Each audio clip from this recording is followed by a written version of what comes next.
Ben ritrovati amici di Wii Sport con la 16ª giornata del campionato Under 17 regionale in un Despar Stadium gremito in ogni ordine di posto. Il Città di Messina di Mister Cosimini affronta la Villafranca Messana di Mister Fodi. Dalla parte della formazione giallorossa che nell'ultimo turno ha vinto per 1-0 contro il Gescal e mantiene il primo posto in classifica. Dall'altra invece la Villafranca Messana, una delle protagoniste di questo girone C, che nell'ultima gara ha pareggiato per 1-1 contro la CR Messina. Andiamo a vedere i 22 che scenderanno in campo grazie all'ausilio delle nostre grafiche. 4-3 speculare per entrambe le formazioni. Da una parte Mister Cosimini schiera Fodi tra i pali, Majorana, Puleio, Junior Venuti, Amante Maceli, Santa Paola, Spuria, Maggio e Gennaro. L'11 scelto invece dalla Villafranca Messana vede Marchese, Ivan Cucinotta, Pellizieri, Guglielmo, Giovanni Cucinotta, Teodato, Barbaro, Mundo, Bardetta, Spanò e Rizzo. Maglia rossa per la Villafranca Messana, maglia bianca invece inserti giallorossi per il Città di Messina grazie all'ausilio delle riprese a cura di Andrea Stanni. Passiamo a raccontarvi del film del primo tempo. Subito il Città di Messina che proverà a rendersi pericoloso. Spuria verso Maggio, la triangolazione vede Gennaro alla conclusione col destro, pallone di poco al lato. Primo squillo per la formazione giallorossa, ancora in avanti, un calcio punizione, Santa Paola sul punto di battuta. Mette dentro Santa Paola il colpo di testa di Spuria, Marchese riesce a parare e poi Amante non riesce a trovare il tapin, allontana la difesa della Villafranca Messana. Grande chance per Simone Spuria, bella la parata da parte di Marchese, qui aiutato anche da Legno, ma è un Città di Messina che pressa fin dai primi minuti. Cambio di passo da parte di Gennaro, cross dalla destra, Spuria sul primo palo, Simone Spuria trova il vantaggio del Città di Messina. Ancora Simone Spuria finalmente torna al gol, è il settimo stagionale. Grande rabbia repressa per l'attaccante di Mister Cosimini che esplode verso le tribune del Despar Stadium. E ancora in città qui con Junior che va a servire Aurelio Maceli, cerca spazio, ancora Maceli con il destro, una deviazione, il pallone in calcio d'angolo.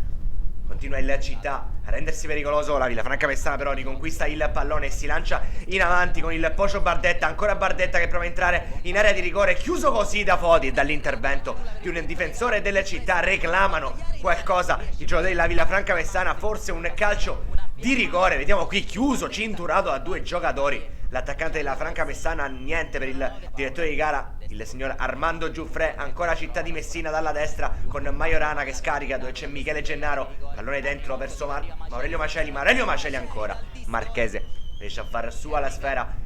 Si resta sull'1-0 quando finisce anche il primo tempo. 1-0 per il Città di Messina contro una buona Villafranca Messana. Fino a questo momento decide il gol di Simone Spuria, il colpo di testa su assist di Michele Gennaro. Partiamo dunque con il film del secondo tempo. Subito Villafranca Messana che riesce a sviluppare l'azione. Ingresso in area di rigore da parte di Rizzo.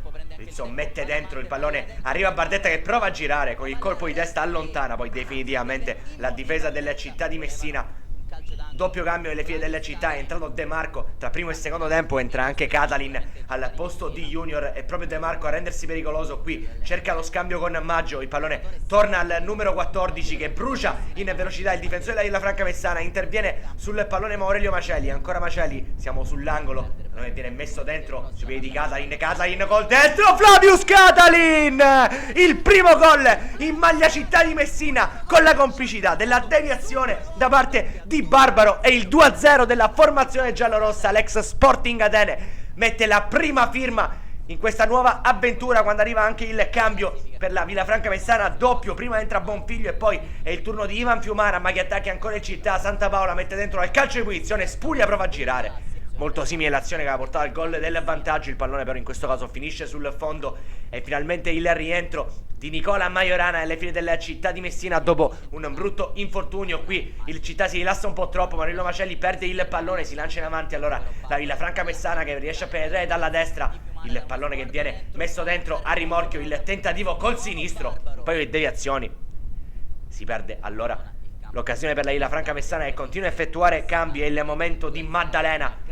I ragazzi di Mister Fodi attaccano con Bardetta che cerca spazio, ancora Bardetta, destro alla distanza del Pocio, riesce a trovare il gol che potrebbe accorciare le distanze. Entra Michele Panetta nelle file della Città di Messina, c'è un calcio d'angolo, il pallone viene messo sul primo palo, Nicola Majorana prova a deviare, Gennaro si vede sbarrata la strada dal portiere Marchese che tiene a galla i suoi. Ancora cambi per la Villafranca Messana quando c'è un calcio di punizione, parte Maggio, il pallone parato da Marchese, ma dove c'è? Ancora sempre Michele Gennaro, terzo gol consecutivo per l'attaccante oggi capitano della formazione di mister Cosimini ed è 3-0 per il Città di Messina. Ultima chance anche per Michele Gennaro, è il momento sul terreno di gioco da parte di Gabriele Spanò, ma arriva il triplice fischio.